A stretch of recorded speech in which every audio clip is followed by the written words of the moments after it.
उत्तर प्रदेश में अपराध करने से पहले अब अपराधी सोचता है। वजह है यहाँ की यूपी पुलिस लगातार ऐसे अपराधियों का एनकाउंटर कर रही है। पिछले 8 सालों में अगर बात करें तो लगातार एनकाउंटर कर 256 के आसपास ये आंकड़ा पहुंच गया है। आखिर क्या स्ट्रैटेजी है पुलिस की और किस तरीके से इन अपराधियों का खात्मा हो रहा है? हमारे साथ आज एक्सक्लूसिव यूपी के चीफ डीजीपी राजीव कृष्णा जी मौजूद हैं। सर, जिस तरीके से पूरा एनकाउंटर हो रहा है, लगातार देख रहे हैं अपराधी जो हैं वो उत्तर प्रदेश से बाहर भी जा रहे हैं, क्या स्ट्रैटेजी पुलिस की है? कितने एनकाउंटर्स हो चुके हैं? क्या रेट है? देखिए, माननीय मुख्यमंत्री जी के नेतृत्व में और उनके मार्गदर्शन में क्राइम और क्रिमिनल्स के प्रति जीरो टॉलरेंस की नीति पिछले 8.5 साल से चल रही है। इस नीति में किसी भी अपराधी के लिए कोई भी टॉलरेंस की गुंजाइश नहीं है। अभी आपने देखा होगा कि मेरठ में एक वाकया हुआ जिसमें एक अपराधी ने पहले करीब 7 साल की बच्ची के साथ जघन्य अपराध किया, रेप का अपराध किया, और उसके बाद वो उसमें उसके खिलाफ कार्रवाई हुई, उसको सजा भी मिली, उसको 9 साल की सजा मिली। बीच में वो बेल पर वापस आया और उसके बाद उसने फिर दोबारा वही अपराध किया, एक दूसरी बच्ची के साथ फिर वही अपराध किया। और जब पुलिस उसको पकड़ने के लिए पहुंची तो उसने पुलिस पार्टी पर फायर किया। तो ऐसी स्थिति में मैं समझता हूं कि जो पुलिस अधिकारियों के द्वारा या टीम के द्वारा वहां पर अपनी आत्मरक्षार्थ जो एक्शन लिया गया, उससे एक मैसेज भी गया कि इस प्रकार के अपराधों के लिए, इस प्रकार के अपराधियों के लिए किसी प्रकार की कोई भी सॉफ्ट नीति हमारी नहीं है और ऐसे अपराधियों के खिलाफ कड़ी से कड़ी कार्रवाई हम लोग करते हैं। इसी क्रम में मैं आपको बताना चाहूंगा कि एक फिरोजाबाद में भी अपराध हुआ और वहां पर भी इसी तरह के एक रेप के अपराधी को 22 दिन के अंदर हमने सजा दिलाई। तो 22 दिन के अंदर उसको उम्र कैद की सजा मिली। तो बेसिकली जो रूल ऑफ लॉ है, उस रूल ऑफ लॉ में अगर जो ट्रायल है तो ट्रायल में हम जल्दी जल्दी सजा दिलाते हैं। हमारे जो प्रोसिक्यूटिंग ऑफिसर्स हैं, हमारे जो इन्वेस्टिगेटिंग ऑफिसर्स हैं, वो कोर्ट के सामने सारे साक्ष्य रखते हैं और इन्वेस्टिगेशन बहुत ही प्रोफेशनल ढंग से की जाती है और ऐसे अपराधियों को शीघ्र दंड भी मिलता है। लेकिन साथ ही अगर कोई दुस्साहस करता है, पुलिस पार्टी पर फायर करता है, तो जो आत्मरक्षार्थ जवाबी कार्रवाई वही पुलिस करती है। सर, दुर्दांत अपराधी हों या गैंगस्टर हों, लगातार कार्रवाइयां हुई हैं। इधर हमने देखा है, फिर चाहे वो बरेली में हो, इंटरनेशनल गैंग जो है बाहर से ऑपरेट कर रहे हैं भारत के, उनका पुलिस ने भी एनकाउंटर किया। आखिर वो किस तरीके से हुए हैं और क्या पुलिस की स्ट्रैटेजी है इनको लेकर जो ये इंटरनेशनल गैंग चलाते हैं या इस तरीके से क्राइम कर रहे हैं? बरेली वाली घटना में उस घटना के पीछे का उद्देश्य ही भय व्याप्त करना था।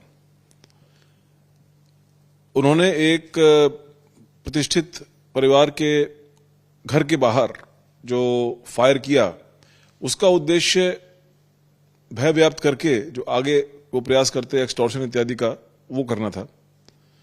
तो ऐसे अपराधी वो यूपी के नहीं थे, बाहर से थे और वो एक तरीके से दस्तक दे रहे थे उत्तर प्रदेश में। तो जब किसी अपराधी का उद्देश्य ही भय व्याप्त करना होगा तो नेचुरली उस भय व्याप्त करने के उद्देश्य के लिए जब पुलिस पार्टी उसको ट्रेस करते हुए उसके पास पहुंचेंगे, अरेस्ट करेंगे, तो उनका पुलिस पार्टी पर फायरिंग करना स्वाभाविक है। और उसमें भी इसी प्रकार की कार्रवाई हुई जिसमें पुलिस पार्टी ने इमीडिएटली फायरिंग की, आत्मरक्षार्थ फायरिंग की, जिसमें वो अपराधी मारे गए। किसी भी प्रकार के अपराधी को उत्तर प्रदेश में, चाहे वो यहाँ के हों चाहे वो बाहर के हों, उत्तर प्रदेश में भय व्याप्त करने की आजादी नहीं है। हमारा जो उद्देश्य है वो बड़ा सिंपल है। माननीय मुख्यमंत्री जी के दिशा निर्देश बड़े स्पष्ट हैं कि tolerance for crime and criminal is absolutely zero और नागरिकों के सुरक्षा के लिए, नागरिकों की सेफ्टी के लिए, उनके मन में कोई भय न रहे और अपराधियों के मन में कानून का भय रहे, इस नीति के तहत हम लोग कार्रवाई करते हैं। सर, ऑपरेशन लंगड़ा और ऑपरेशन खल्लास करके जो चल रहा है वो क्या है एक्चुअली, और कितने उसमें अभी तक अपराधी आप लोगों ने लगभग अमूमन पकड़े हैं ऐसे, और वो किस तरीके के क्राइम कर रहे हैं? नहीं, ये सब ऑपरेशन के नाम तो मैं समझता नहीं कि हमारे कोई विभाग में कोई इस तरह के नाम है। ये तो संभवतः पब्लिक के द्वारा या मीडिया के द्वारा आने वाले नाम है। बट जैसे कि मैंने बताया कि हमारी नीति अपराध और अपराधियों के प्रति जीरो टॉलरेंस की है। जितने भी अपराध होते हैं, खासतौर से महिला सुरक्षा से संबंधित अपराध होते हैं, मैं आपको बताना चाहूंगा कि उत्तर प्रदेश में इसी नीति के चलते, जो ये zero tolerance towards crime and criminal है, इसी नीति के चलते हत्या जैसे अपराध में, जिसके बारे में अमूमन ये माना जाता है कि उसमें कमी आना बड़ा मुश्किल है और उसको छुपाना भी बड़ा मुश्किल है, हत्या जैसे अपराध में उत्तर प्रदेश पूरे देश में 30वें स्थान पर, 30th प्लेस पर है। तो ऑलमोस्ट सभी स्टेट्स और यूनियन टेरिटरीज के मुकाबले उत्तर प्रदेश ने पिछले 8.5 साल में जो हत्या जैसा जघन्य अपराध है और ऐसा अपराध है जिसको मिनिमाइज करना या किसी भी प्रकार का उसके बारे में क्वेश्चन पुटअप करना बड़ा मुश्किल है, ऐसे अपराधों में भी बहुत निर्णायक कार्रवाई की है। और ऐसे अपराधों की संख्या, जो उसका जो क्राइम रेट है, वो भी पूरे देश में सबसे कम क्राइम रेट वाले प्रदेशों में शामिल है। तो जो हमारी जो जिस नीति के तहत उत्तर प्रदेश पुलिस कार्य कर रही है, वो नीति, उसमें रूल ऑफ लॉ, उसमें अपराधियों के विरुद्ध कड़ी कार्रवाई, उसमें तत्काल प्रोफेशनल ढंग से इन्वेस्टिगेशन, उसमें ऐसे अपराधी जिनके बारे में जो अपराध करते हैं परंतु जिनकी पहचान मौके पर नहीं हो पाती है, उनको शीघ्र पहचानने की कार्रवाई, वर्कआउट करने की कार्रवाई। तो सभी पहलुओं पर उत्तर प्रदेश पुलिस बहुत ही प्रोफेशनल ढंग से आगे बढ़ रही है और इसका जो रिजल्ट है वो सबके सामने है। सर, हाल ही में हमने देखा है कि 24 घंटे में 48 इनकाउंटर लगातार कह सकते हैं, या बड़े बड़े इनकाउंटर्स हुए हैं, अभी हाल ही में हमने इधर देखा है। आखिर वो किस तरीके से आप देखते हैं कि पुलिस लगातार कार्रवाई अब कर रही है, चूंकि 24 घंटे में अगर इनकाउंटर हो रहे हैं, यानी कि अपराधियों को क्या अब ढूंढ ढूंढ के कहीं ना कहीं पकड़ा जा रहा है? नहीं, मैंने आपको बताया ना कि ये मतलब आपका इस दृष्टि से, मतलब मीडिया की दृष्टि से आप एक एस्पेक्ट को चिन्हांकित कर रहे हैं। हमारी जो जीरो टॉलरेंस की नीति है, उसमें अपराधियों के विरुद्ध कड़ी से कड़ी कार्रवाई, नागरिकों के मन में सुरक्षा की भावना, इसको जागृत करना हमारा उद्देश्य भी है और इसी उद्देश्य के तहत कार्रवाई हो रही है। किसी भी अपराधी को किसी भी प्रकार का कोई अपराध अगर यहां पे करता है, तो ये आप मान के चलिए कि कानून के तहत जो भी कड़ी से कड़ी कार्रवाई हो सकती है, वो कार्रवाई उत्तर प्रदेश पुलिस द्वारा की जाती है। और यही कारण है कि across the state, across the different heads of crime, उनमें इसमें हमको सफलता मिली है। पुलिस को प्रोफेशनल ढंग से प्रशिक्षित करने में हमारा बहुत फोकस है, उसमें बहुत सारे प्रोग्राम्स चल रहे हैं। इसके अलावा महिला सुरक्षा में पूरा आपने देखा कि एक मिशन शक्ति के नाम से माननीय मुख्यमंत्री जी ने 20 तारीख को एक प्रोग्राम लॉन्च किया था, उसका 5th वर्जन, जो प्रदेश के सभी 75 जिलों में इसका क्रियान्वयन चल रहा है। इस मिशन शक्ति में जो हमारे नागरिक हैं, हमारी महिलाएं हैं, बहनें हैं, उनकी सुरक्षा, उनको अवेयरनेस, उनको जानकारी देना, वो उसका एक अहम हिस्सा है। तो विभिन्न प्रकार की रणनीतियों के जरिए, जहां एक और नागरिकों को कानून के बारे में जानकारी हो, जहां एक और उनको अपने अधिकारों के बारे में जानकारी हो, हमारे अधिकारी एक्स्ट्रा माइल चल करके, हमारे कर्मी जो हैं एक्स्ट्रा माइल चल करके गांवों तक पहुंचते हैं, उनको बताते हैं, मतलब क्राइम ना होने पर भी उनको बताते हैं कि उनके क्या अधिकार हैं। खासतौर से जो कम शिक्षित लोग हैं, उनको कानून की जानकारी नहीं हो पाती है, उनको उसके बारे में जानकारी देते हैं। सरकार की जो महिलाओं की सुरक्षा से संबंधित विभिन्न नीतियां हैं, उनके बारे में जानकारी देते हैं। और ऐसे अपराधी जो महिलाओं की अस्मिता, उनकी सुरक्षा पर आक्रमण करते हैं, उनको अपराध करते हैं, वहां पर हमारी कड़ी कार्रवाई होती है। तो जो एक गीता में भी लिखा हुआ है कि परित्राणाय साधूनाम और विनाशाय च दुष्कृताम, तो वो पूरे भारत की संस्कृति ही है कि जो नागरिक हैं उनके मन में एक सुरक्षा की भावना हो और अपराधियों के मन में भय व्याप्त हो और वो अपराध ना करें, तो उसी नीति के तहत हम लोग काम करते हैं। सर, एनसीआरबी का जो डेटा आया है उसमें भी अगर हत्या, लूट और रेप की बात करें तो किस स्टेज पे आप अभी देख रहे हैं? क्योंकि लगातार कहा जाता है जो क्राइम ग्राफ है वो उत्तर प्रदेश में पहले की तुलना में कितना बदलाव? आंकड़े आपके सामने हैं। जितने भी जघन्य अपराधों के हेड्स हैं, चाहे वो हत्या का हो, चाहे वो अर्स्टवाइल 307 आईपीसी का हो, चाहे वो डकैती का हो, रॉबरी का हो, नाकबजनी का हो, फिरौती हेतु अपहरण यूपी में ऑलमोस्ट खत्म हो गए हैं। तो जितने भी अपराध हैं, इन अपराधों में संख्या में बहुत कमी आई है, ऑलमोस्ट 90% तक कमी आई है। और जो अपराध हुए भी हैं उसमें सजा दिलाने में उत्तर प्रदेश पुलिस, यहाँ का प्रोसिक्यूशन डिपार्टमेंट माननीय न्यायालयों के सामने समक्ष उनके एविडेंस रखते हैं, शीघ्र एविडेंस रखते हैं। और कन्विक्शन में, जो कि एक रूल ऑफ लॉ का अभिन्न पार्ट है, कन्विक्शन में लगातार यूपी प्रथम स्थान पर आ रहा है। तो एक बहुत ही वृहत योजना के तहत, जिसके विभिन्न पहलू हैं, जिसमें घटना के प्रिवेंशन से लेकर के, घटना के होने पर तत्काल एफआईआर दर्ज करने से लेकर के, एक प्रोफेशनल ढंग से इन्वेस्टिगेशन से लेकर के, अपराधियों के खिलाफ कड़ी कार्रवाई करने से लेकर के, और नागरिकों के मन में एक सेफ्टी की भावना जागृत करने से लेकर के, और फाइनली फिर उसके बाद प्रोसिक्यूशन और सजा दिलाने, पूरा एक स्पेक्ट्रम है जिस पर उत्तर प्रदेश पुलिस एक सुनियोजित ढंग से कार्य कर रही है और उसके रिजल्ट्स सामने आ रहे हैं। सर, हम पहले देखते थे कि जो यूपी पुलिस है उसके पास बहुत से अच्छे इक्विपमेंट नहीं होते थे, गन्स नहीं होती थी। आज हम देख रहे हैं कि वो इंटरनेशनल शूटर्स को एनकाउंटर हो रहा है, इक्विपमेंट उसके पास वेल ऑक्यूपाइड है, इस तरीके से। तो पुलिस में इतना बड़ा बदलाव किस तरीके से? जैसे कि मैंने पहले भी बताया कि माननीय मुख्यमंत्री जी के उनके नेतृत्व में उन्होंने पुलिस को संसाधन दिए, बजट दिया, जिसका अच्छा उपयोग किया गया। न केवल वो बजट रहा बल्कि उनकी ट्रेनिंग भी कराई गई। पुलिसिंग के विभिन्न आयामों की ट्रेनिंग के ऊपर मेरा काफी एम्फेसिस रहता है, जिसमें इन्वेस्टिगेशन की ट्रेनिंग भी है, टैक्टिक्स की ट्रेनिंग भी है। अगर आप कहीं पर अपराधी को पकड़ने जा रहे हैं और वो फायरिंग करता है तो किस प्रकार से अपना बचाव करते हुए आप एक टैक्टिकल तरीके से उसको अरेस्ट करेंगे या कम से कम बल का प्रयोग करके उसको अरेस्ट करेंगे, कड़ी कार्रवाई करेंगे, सब उसका आता है उसमें। तो इन सभी ट्रेनिंग के डिफरेंट एस्पेक्ट्स को हम लोग का लगातार फोकस रहा है और जो संसाधन मिले हैं उनका अच्छा सदुपयोग हो रहा है। और यही कारण है कि आज की तारीख में police force, UP police force जो है वो one of the most well equipped police है पूरे भारतवर्ष में, और इन अपराधियों के खिलाफ कार्रवाई हो रही है। सर, जो वीडियोस आते हैं कभी कभी हमने देखा एनकाउंटर के दौरान, एनकाउंटर के बाद पे कई लोग उस पर कई तरीके सवाल भी खड़े करते हैं। आखिर उनके पीछे क्या स्ट्रैटेजी रहती है और क्या वो वीडियोस बनाए जाते हैं, उनके पीछे क्या होता है? देखिए, समाज में हर तरह के लोग रहते हैं।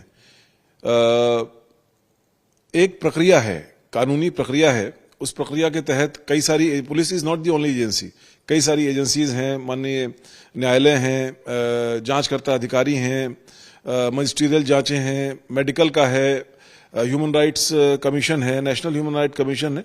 तो एक विहित प्रक्रिया है।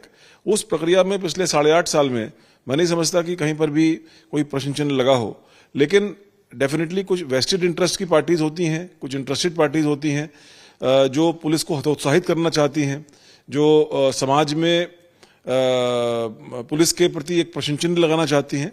तो ऐसे ही कुछ लोगों का काम हो सकता है। जहां तक पुलिस के प्रोफेशनलिज्म का सवाल है, पुलिस के अपराधियों के विरुद्ध कड़ी कार्रवाई के संकल्प का सवाल है, उसमें कहीं पर कोई कमी नहीं है। सर, एनकाउंटर की हिट लिस्ट में क्या कुछ ऐसा तैयार है कि कौन कौन से ऐसे अपराधी हैं जो कहीं ना कहीं पुलिस की हिट लिस्ट में है और वो यूपी में रहें या यूपी से बाहर चले जाएं, इस तरीके का कुछ मेजर बनाया हुआ? नहीं, कोई ऐसी हिट लिस्ट नहीं है। There is no hit list. ये एक, इसीलिए उनको चांस एनकाउंटर कहा जाता है। भाई, जैसे अगर मैंने आपको 2 एग्जाम्पल दिए कि एक अभी हाल में ही जिनमें एनकाउंटर में बदमाश मारे गए, एक मैंने आपको बरेली का एग्जाम्पल दिया, मैंने आपको मेरठ का एग्जाम्पल दिया। जो व्यक्ति भय व्याप्त करने के उद्देश्य से ही फायरिंग कर रहा हो, जो व्यक्ति उस भय के माध्यम से एक्सटॉर्शन वसूल करने का इरादा रखता हो, तो ऐसे व्यक्ति से, ऐसे क्रिमिनल से, ऐसे अपराधी से जब पुलिस उसको पकड़ने जाएगी तो नेचुरल सी बात है कि उस भय को व्याप्त करने के क्रम में वो पुलिस पर भी फायरिंग करेगा।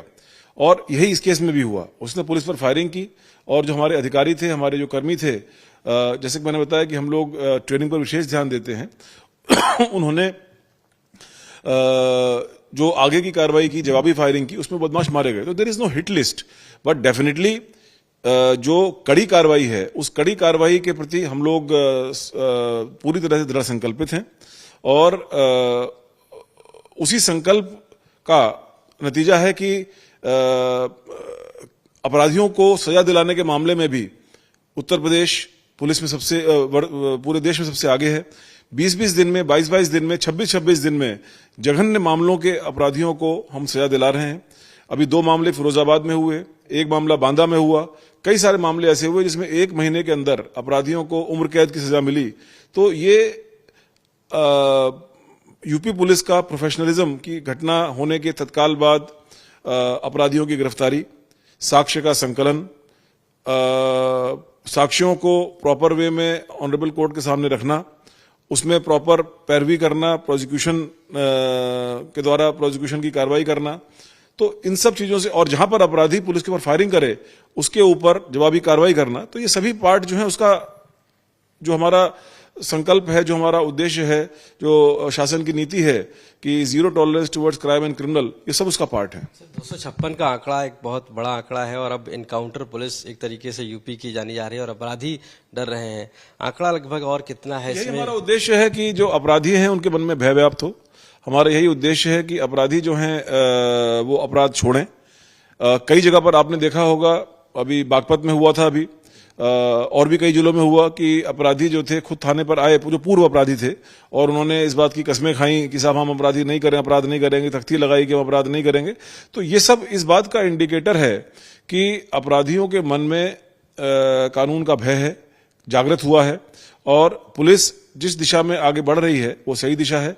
और इस जीरो टॉलरेंस की नीति के तहत नागरिकों के मन में जो एक सुरक्षा की भावना जागृत हुई है वो लगातार आगे भी जारी रहेगी। एक सवाल ले लेंगे, जो त्योहार हैं या जहां पे हिंसा जैसी कहीं सिचुएशन पैदा होती है, उसके लिए यूपी पुलिस क्या तैयारी कर रही है और किस तरीके से उन लोगों से निपटती है जो इसमें इन्वॉल्वमेंट रखते हैं अपना, या इस तरीके की फैलाने की कोशिश करते हैं?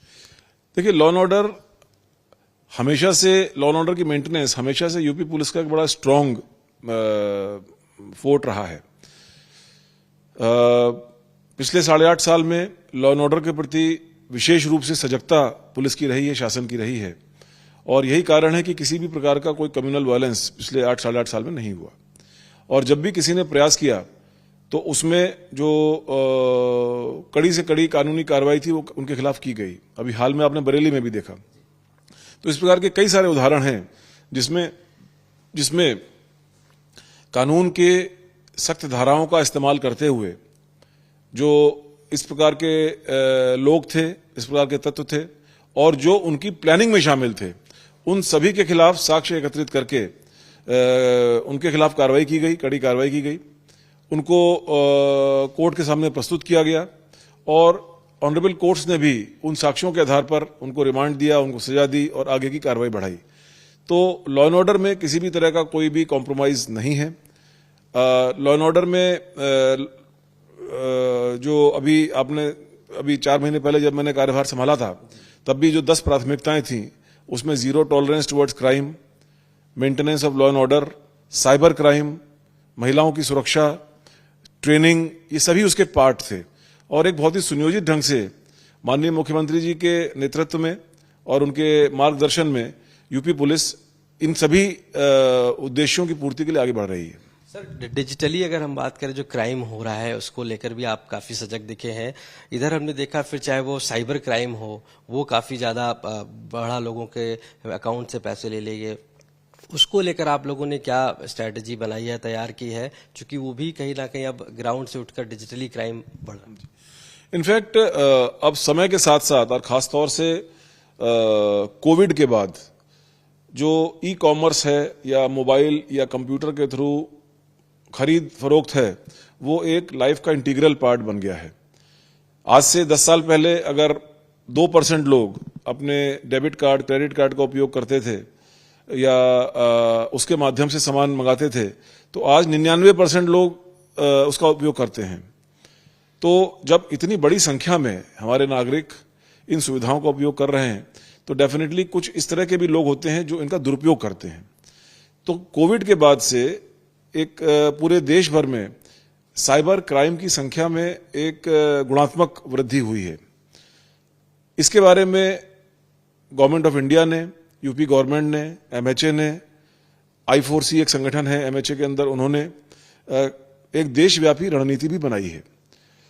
उत्तर प्रदेश भी उस रणनीति को इस्तेमाल कर रहा है, बट बहुत एग्रेसिवली अब कर रहा है। उसके तहत हमने अपने सभी 1578 थानों में साइबर की हेल्प डेस्क बनाई है और उन डेस्क पर जो लोग तैनात किए हैं उनकी एक प्रोफेशनल ट्रेनिंग कराई है। यही कारण है कि जो साइबर अपराधों में रिकवरी का परसेंटेज है पिछले 3 महीने में करीब 50% बढ़ा है और ये आगे और बढ़ेगा। तो साइबर अपराधों में जहां एक और नागरिकों के अंदर जागरूकता होना आवश्यक है, उनको डूज एंड डोंट्स की जानकारी होना आवश्यक है, जिसको हम लोग विभिन्न जागरूकता अभियानों के थ्रू चला रहे हैं। आज भी कई जिलों में ये अभियान चले हैं। नोएडा में आज 1 लाख बच्चे इसमें जुड़े हैं। मेरी आज बात हो रही थी वहां पर, तो आज 1 लाख बच्चे ऑनलाइन ट्रेनिंग क्लासेस में जुड़े हैं, विभिन्न स्कूलों के, विभिन्न कॉलेजेस के। और ये सिलसिला लगातार सभी जिलों में विभिन्न सोसाइटी के विभिन्न जो पार्ट्स हैं उनको अवेयर किया जा रहा है। तो जहां एक और इस अवेयरनेस की आवश्यकता है, वहीं दूसरी ओर इस प्रकार के अपराध के होने पर तत्काल सूचना देने की आवश्यकता है। इसके लिए 1930 एक हेल्पलाइन नंबर है।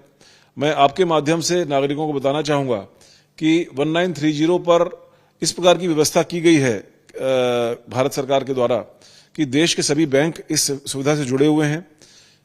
अगर किसी व्यक्ति के मोबाइल से, उसके डेबिट कार्ड से, उसके क्रेडिट कार्ड से या किसी और प्रकार के इलेक्ट्रॉनिक ट्रांजैक्शन के माध्यम से उसके खाते से पैसा चला जाता है और वो तत्काल 1930 पर इस बात की सूचना देता है, तो इमीडिएटली जिस भी खाते में पैसा जाता है वो खाता में वो पैसा तत्काल फ्रीज हो जाता है। वो ये ऑटोमेटिक होता है। ये तो मेन चीज इसमें यह है कि सूचना देने में जितनी जल्दी होगी, पहली बात तो यह है कि अवेयरनेस रहे, इस प्रकार के झांसों में, लोभ में ना आए जो नागरिक हैं।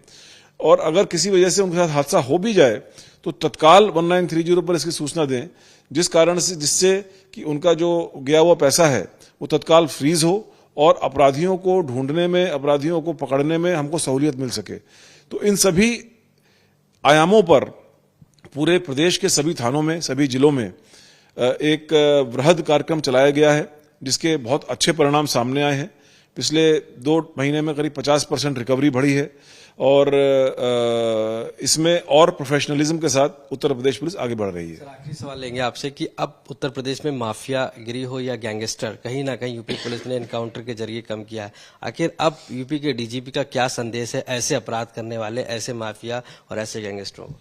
बड़ा स्पष्ट संदेश है जो हमारे शासन की नीति है, zero tolerance for any type of crime, zero tolerance for any criminal. बहुत ही स्पष्ट संदेश है और इसी स्पष्ट संदेश को क्रियान्वित करने के लिए विभिन्न रणनीतियों के तहत उत्तर प्रदेश पुलिस कार्रवाई कर रही है और महिला सुरक्षा के प्रति विशेष तौर पर हम लोग बहुत सजग भी हैं और संवेदनशील भी हैं। तो महिला सुरक्षा में किसी भी तरह का कोई भी कॉम्प्रोमाइज होने पर या कोई घटना होने पर बहुत ही सख्ती के साथ कार्रवाई की जाती है और की जाती रहेगी। तो मेरा यही संदेश है कि उत्तर प्रदेश में क्राइम के और क्रिमिनल के प्रति टोटल जीरो टॉलरेंस है और इसी उद्देश्य और इसी चुनौती के साथ हम लोग कार्य कर रहे हैं। धन्यवाद सर बात करने के लिए। तो उत्तर प्रदेश के डीजीपी राजीव कृष्णा जी साफ तौर से मानना है कि उन अपराधियों के और वो क्राइम करने वालों के लिए सीधा संदेश है, जीरो टॉलरेंस है क्राइम करने वालों के लिए और जो भी क्राइम के बारे में सोचते हैं। यानी कि ये एनकाउंटर की जो कह सकते हैं हिट लिस्ट है, उसमें भले ही कोई ऐसा ना सामने हो, लेकिन उनके लिए संदेश जरूर है कि वो उत्तर प्रदेश के बाहर ही रहें। लखनऊ से कैमरा पर्सन संदीप दुबे के साथ आशीष श्रीवास्तव, आज तक।